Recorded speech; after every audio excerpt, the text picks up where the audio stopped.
दोस्तों, रसिया और यूक्रेन वार जैसे जैसे आगे बढ़ता जा रहा है, कुछ नई नई चीजें देखने को मिल रही हैं। अब आज के टाइम पर अब खुल करके यूक्रेन रसिया के अंदर अटैक करना शुरू कर दिया है। अभी रिसेंटली रसिया पर एक लॉन्ग रेंज स्ट्राइक किया गया। यूक्रेन ने यह शो कर दिया कि हमारे पास लॉन्ग रेंज मिसाइल अटैक करने की भी क्षमता है। खास बात तो ये थी कि ये जो मिसाइल स्ट्राइक किया गया, ये जो लॉन्ग रेंज स्ट्राइक किया गया, ये मॉस्को से महज 160 किलोमीटर की दूरी पर था। तो ऐसे में अब ये रसिया के ऊपर अटैक आने लगा है, जिससे अब रसिया के अंदर भी वहां की बिल्डिंग्स, वहां की जो इंफ्रास्ट्रक्चर है या फिर वहां की जो जनता है, उसको भी नुकसान पहुंचना स्टार्ट हो गया है। ऐसे में सवाल उठ रहे हैं कि यूक्रेन के पास ये टेक्निक आई कैसे। इस टेक्निक में बहुत सारी हेल्प होती है, मतलब सिर्फ आप मिसाइल दे दो ये बड़ी बात नहीं होती, इसमें लोकेशन भी एग्जैक्ट आपको बताना होता है, प्रॉपर ट्रेनिंग वगैरह भी देनी होती है। तो ऐसे में अमेरिका पर आरोप लग रहे हैं कि क्या अमेरिका ने इसमें मदद की लोकेशन बताने में कि कहां पर अटैक करना चाहिए, या क्या अमेरिका ने इसको उकसाया हुआ है, इसको इनकरेज किया है यूक्रेन को कि वो अटैक करे अब रसिया के अंदर, मॉस्को में भी। तो इन सब चीजों को हम लोग समझेंगे, साथ ही साथ हम लोग प्राइस कैप को बहुत ही आसान भाषा में समझेंगे। प्राइस कैप आप रिसेंटली सुने होंगे एक टर्म कि रसिया पर प्राइस कैप लगाया गया, इसको बहुत ही आसान भाषा में सब कुछ मैं समझाऊंगा। इससे इंडिया पर क्या इफेक्ट पड़ेगा ये भी आपको जानने को मिलेगा। तो चलिए शुरू करते हैं वीडियो। सबसे पहले तो आप ये कुछ सैटेलाइट इमेजेस देख लीजिए। ये रशियन एयरबेस का है। रिसेंटली रसिया के 3 एयरबेस पर अटैक हुआ है। 2 एयरबेस पर पिछले हफ्ते अटैक हुआ था, एक और अटैक हुआ है। ये जो सैटेलाइट इमेजेस हैं, ये इस बात का सबूत तो है ही, लेकिन खास बात यहाँ पर यह है कि ये ईगल एयरबेस के पास में अटैक हुआ है। ईगल एयरबेस पर अटैक होने से बात ये क्लियर हो जाती है कि अब यूक्रेन ने अपना ये दमखम भी दिखा दिया है कि अब वो रसिया के अंदर घुसकर भी अटैक कर सकता है, वो भी काफी डीप में जाकर के। जैसा कि मैंने आपको शुरुआत में बताया, महज 160 किलोमीटर दूर है रसिया की राजधानी मॉस्को से, जहां पर यह अटैक हुआ है। तो ये कुछ सैटेलाइट इमेजेस निकल करके सामने आ रही हैं। कुछ इस प्रकार से एयरबेस हुआ करता था, लेकिन अब यहाँ पर स्थिति कुछ इस प्रकार से है, डैमेज तो दिख रहा है। ठीक है, इससे पहले भी 2 एक्सप्लोजन हुए थे और रसिया के मिलिट्री एयरबेसेस पर। खास बात तो ये है कि यहाँ पर रशियन बॉम्बर रखे हुए थे। अच्छा, इन सब चीजों को देखते हुए ब्रिटेन की जो मिनिस्ट्री ऑफ डिफेंस है, उसकी तरफ से भी एक वक्तव्य आया है। उन्होंने ये कहा है कि अगर रसिया ने ये इंसिडेंट जो रसिया में हुआ है, अगर ये सच है, अगर ये अटैक जो हुआ है ये अगर सच है, तब समझ लो कि ये बहुत ज्यादा स्ट्रेटेजिकली सिग्निफिकेंट फेलियर है रसिया का। ये बहुत बड़ा एक रणनीतिक फेलियर है रसिया का कि वो अब अपने आप को प्रोटेक्ट नहीं कर पा रहे हैं। बीबीसी ने बाकायदे मैप भी जारी किया है, यहाँ पर आप देख पाओगे ये जो रियाजन और सरातोव है, यहाँ पर देखने को मिला ये अटैक, जो कि मॉस्को से बहुत ही कम दूरी पर ही है स्थित है। तो यहाँ पर अब अटैक कर रहा है यूक्रेन। तो इसका मतलब ये है कि रसिया अभी तक इन्वेजन कर रहा था, तो इधर यूक्रेन जो है सिर्फ ये कर रहा था कि हमारे ऊपर रसिया जुल्म कर रहा है, हम सिर्फ डिफेंस कर रहे हैं। लेकिन अब यहां पर देखने को मिल रहा है कि ये सिर्फ अपने क्षेत्रों को नहीं बचा रहा है, बल्कि ये अंदर घुस करके रसिया में भी अटैक करना स्टार्ट कर दिया है। आप सोच रहे होंगे कि ऐसा हो जाने से इतना हल्ला क्यों मच रहा है, भाई रसिया अटैक कर ही रहा था, यूक्रेन ने भी अटैक कर दिया, इसमें इतनी बड़ी बात क्या है। बड़ी बात देखो ये है कि यूक्रेन अभी अपने आप को इस प्रकार से शो कर रहा था कि रसिया हमारे ऊपर अटैक कर रहा है, रसिया अत्याचार कर रहा है, हमारे नागरिकों को मार रहा है, और हम अपनी जमीन जो है उसको छुड़ाने के लिए रसिया पर अटैक कर रहे हैं। तो जो उनकी जमीन थी, जहां पर रसिया ने कब्जा कर लिया था, जो 15% जमीन हो गया था यूक्रेन का रसिया के कब्जे में, उनको छुड़ाने के लिए अब तक यूक्रेन बोला करता था कि हम इनको छुड़ाने के लिए अटैक किया कर रहे हैं और यहां से रसियन आर्मी को भगाएंगे। और इसको लेकर के दुनिया भर के देश जो हैं ये रसिया पर सैंक्शंस लगा रहे थे और रसिया को आतंकवादी वगैरह घोषित कर रहे थे। लेकिन अब यहां पर जब यूक्रेन भी अटैक कर रहा है, वो भी मॉस्को के एरिया में या फिर उसके आसपास के सिटीज में, तो यानी कि ये भी सिविलियंस को मार रहा है। तो ऐसे में ये अब युद्ध जो है ये बायलेटरल हो गया। अभी तक तो इन्विजन था, अब ये वार का रूप ले रहा है। फिलहाल जो भी हो, ये चीजें तब घटित हुई जब G7 और यूरोपियन यूनियन के द्वारा जो प्राइस कैप लगाया गया था रसिया पर, उसका कोई इंपैक्ट नहीं देखने को मिला, रसिया पर कोई भी दिक्कत नहीं आई, और इस वजह से ये अटैक होना शुरू हुआ है। चलिए अब थोड़ा सा हम लोग प्राइस कैप को भी समझ लेते हैं कि ये प्राइस कैप होता क्या है, और G7, ऑस्ट्रेलिया और यूरोपियन यूनियन, ये लोगों ने मिल करके प्राइस कैप लगाया क्यों रसिया पर, इससे इंपैक्ट क्या पड़ेगा। तो अभी रिसेंटली दिसंबर 5 को प्राइस कैप फाइनली रसिया पर लगा दिया गया। रसिया के द्वारा जो भी एक्सपोर्ट किया जा रहा है क्रूड ऑयल, उस पर प्राइस कैप लगाया गया है। अब ये प्राइस कैप क्या होता है? प्राइस कैप एक प्रकार से समझो आपकी मैक्सिमम प्राइस जो होती है वो फिक्स कर दी जाती है, जो रेट होता है वो फिक्स कर दिया जाता है। अगर यहाँ पर क्रूड ऑयल का केस ले लें हम लोग, तो क्रूड ऑयल अगर वैसे तो मार्केट में देखें तो 80 से 85 डॉलर पर बैरल के हिसाब से रेट चल रहे हैं। लेकिन प्राइस कैप जो है ये क्या होता है कि इसमें एक निश्चित अमाउंट लगा करके उस पर फिक्स कर दिया जाता है, जिससे वो बहुत ज्यादा मुनाफा ना कमा पाए जो एक्सपोर्टिंग कंट्री है वो। तो यहां पर अगर इस केस को लें तो $60 जो है पर बैरल पर इस पर प्राइस कैप लगाया गया, यानी कि मार्केट रेट चल रहा है $80 से $85 पर बैरल का, और यहां पर $60 पर बैरल के हिसाब से प्राइस कैप लगा दिया गया है। सवाल यहां पर यह है कि ये $60 किसके लिए लगाया गया है? ये $60 दोस्तों लगाया गया है उन देशों के लिए जो देश रसिया से अभी भी क्रूड ऑयल परचेज कर रहे हैं। रसिया से जो भी परचेज कर रहे हैं उन देशों को ये कहा जाएगा कि आपको $60 से ज्यादा नहीं पे करना है पर बैरल के हिसाब से, ठीक है, इससे ज्यादा आपको नहीं पे करना है।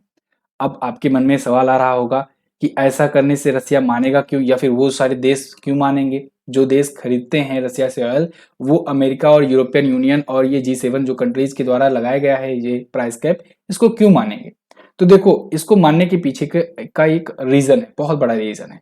एक्चुअली में जो ये जहाजें आती हैं, जो ये शिप्स आती हैं, ये जब वहां से निकलती हैं क्रूड ऑयल लेकर के, समुद्री रास्ते में होती हैं, तब इनकी बहुत सारे चीजें कराई जाती है प्रोटेक्शन के लिए, इंश्योरेंस कराया जाता है, ठीक है, इनका जो भी खर्च आता है, जो भी मेंटेनेंस आता है ट्रांसपोर्टेशन का, इनकी ब्रोकरिंग सर्विसेज होती हैं, और भी जो भी एक्सटेंडिंग शिपिंग सर्विसेज होती हैं, ये सारी जो सर्विसेज होती हैं इनके लिए ना जो G7 कंट्रीज हैं ये सभी सर्विसेज प्रोवाइड करती हैं।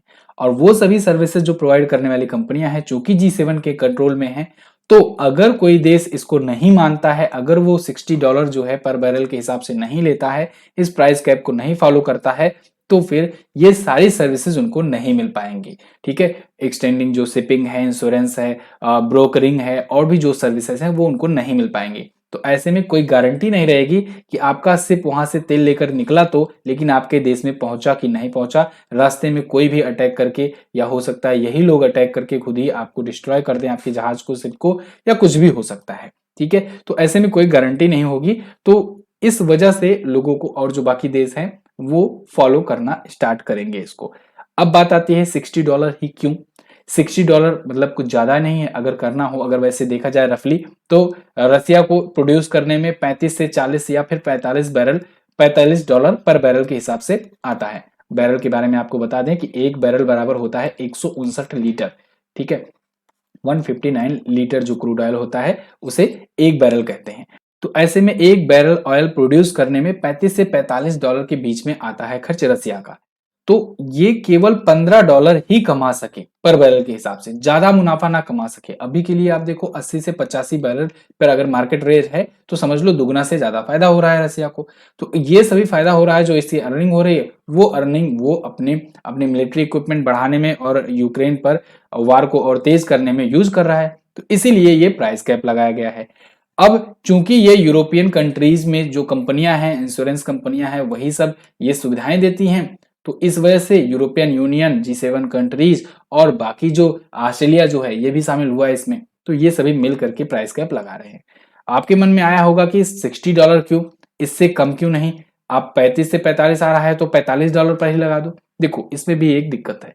दिक्कत यह है कि कुछ यूरोपियन कंट्रीज हैं ऐसी जो खुद भी ये काम करती हैं, मतलब इंश्योरेंस और ब्रोकरिंग सुविधाएं देती हैं, और यही उनका कमाई का जरिया है, मतलब इसके अलावा कमाई का सोर्स ही नहीं है उनके पास। तो अगर वो $45 पर आ जाएंगे, अगर मान लीजिए जैसे कि 10% वो अपना लेती होंगी चार्ज, ठीक है, 10% कमाई करती रही होंगी, अगर जो भी प्राइस कैप, अगर जो भी इंश्योरेंस कराती होंगी उसमें से 10% मान लो वो कमाती होंगी। तो अगर जब 80 से 85 बिकता था तो उसका 10% $8 होता था पर बैरल। अब अगर $45 पर बैरल हो जाएगा तो ये 4 से 5% ही कमा पाएंगी, 4.5 या 4.5%, 5% ही कमा पाएंगी पर बैरल के हिसाब से। तो ऐसे में उनका लॉस होगा, इसलिए वो अभी तक मान नहीं रही थी, ठीक है। तो इस चीज को लेकर के, $60 पर सहमति को लेकर के भी बहुत दिनों तक बहस चली। अभी मैं आपको बताऊं कि लगभग 6 महीने से, मई से ही ये बात उठ रही है, और मई में भी मैंने आपको इस पर एक वीडियो दी हुई थी, मई जून में आसपास में। तो उसी टाइम से ये बातचीत चल रही है कि प्राइस कैप लगाएंगे, प्राइस कैप लगाएंगे, लेकिन कितने डॉलर पर लगाएंगे इस बात को लेकर के अभी तक कोई सहमति बन नहीं रही थी। तो ये जो है अब जाकर के $60 पर ठीक ठीक बैठ रहा है कि चलो थोड़ा बहुत उनको भी मिल जाएगा जिनका मेन सोर्स ऑफ अर्निंग यही है, और उन देशों को भी फायदा हो जाएगा, साथ ही साथ रसिया भी बहुत ज्यादा प्रॉफिट नहीं कमा पाएगा। ठीक है, ये तो आपको प्राइस कैप समझ में आ गया। अब बात आती है कि क्या इंडिया भी जब रसिया से इतना लेता है, ऑयल परचेज करता है, आज के टाइम पर सबसे ज्यादा ऑयल हम लोग रसिया से ही परचेज कर रहे हैं, रसिया सबसे बड़ा एक्सपोर्टर है ऑयल का इंडिया के लिए, तो बात ये आती है क्या इंडिया को भी ये फॉलो करना होगा, क्या इंडिया इस प्राइस कैप को मानेगा? तो देखिए, बात यहाँ पर इंडिया के केस में थोड़ा सा अलग है। यहाँ पर मिनिस्ट्री ऑयल मिनिस्टर जो है उन्होंने ये साफ साफ तौर पर कहा है कि प्राइस कैप जो है रशियन ऑयल पर ये कोई इंपैक्ट नहीं डालेगा इंडिया पर। क्यों नहीं डालेगा? क्योंकि रसिया जो है इंडिया को ऑयल देता है ऑलरेडी डिस्काउंट पर, मतलब जैसे कि ये लगभग 30% डिस्काउंट के आसपास में दे रहा है, 30 से 35% के डिस्काउंट पर दे रहा है। तो यहां पर जैसे $80 पर बिकता था ना तेल, $80 पर बैरल के हिसाब से बिकता था, तो ऑलरेडी इंडिया को 60 से 65 पर मिल ही रहा था। तो अगर वो प्राइस कैप को मान भी ले तब भी उसको कोई दिक्कत नहीं है, अगर नहीं भी माने तब भी उसको ज्यादा इफेक्ट नहीं देखने को मिलेगा, क्योंकि रसिया ऑलरेडी $65 में दे रहा है। अब हम लोग प्राइस कैप को नहीं मान रहे हैं। क्यों नहीं मान रहे हैं? क्योंकि देखो, अगर यहां पर प्राइस कैप को इंडिया फॉलो करता है तब फिर रसिया ने यह भी कहा हुआ है कि अगर कोई देश प्राइस कैप को फॉलो करेगा तो हम उसको तेल ही नहीं देंगे।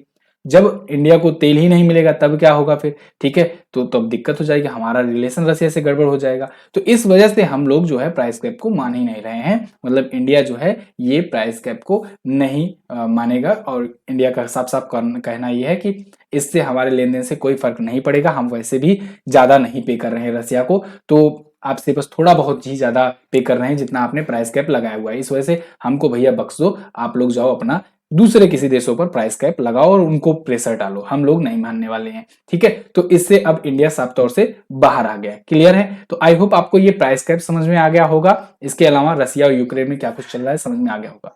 अगर वीडियो पसंद आई है तो लाइक और शेयर जरूर कीजिएगा। आपके लिए एक बुक लाई गई है, ब्रह्मास्त्र करंट अफेयर। अगर आप किसी भी एग्जाम को देने जा रहे हैं और करंट अफेयर में आपको हल्का सा भी प्रॉब्लम है, और अगर करंट अफेयर की बेस्ट किताब की तलाश में है, तो आप ये बुक, ऑफलाइन बुक, आपके घर तक मंगा सकते हैं, और इसके लिए आपको ऑर्डर करना होगा अमेजन से। अमेजन पर ये बुक अवेलेबल है, सिंपली जाना है अमेजन शॉपिंग ऐप पर, MZT बुक लिख करके सर्च करना है और आपको ये किताब मिल जाएगी, ऑर्डर कर लेना है। इस किताब की खास बात यह है कि इसमें हर एक चैप्टर को डिटेल में एक्सप्लेनेशन के साथ दिया गया है, और वो भी बहुत ही आसान भाषा में, कोई भी पेपर की कटिंग नहीं, कोई भी वैसा नहीं, केवल टू द पॉइंट बात की गई है, और वो भी आसान भाषा में। तो इससे आपको याद करने में, पढ़ने में, समझने में आसानी हो पाएगी, रिवीजन पॉइंट भी और स्टैटिक पॉइंट भी डाले गए हैं। तो लिंक डिस्क्रिप्शन में दिया गया है, अभी जाओ इसको ऑर्डर करो, लिमिटेड स्टॉक बचे हुए हैं, इससे पहले कि खत्म हो आप इसको मंगवा लो अपने पास। चलिए, बहुत बहुत धन्यवाद वीडियो देखने के लिए, मिलेंगे अगली वीडियो में, तब तक के लिए नमस्कार, जय हिंद, वंदे मातरम।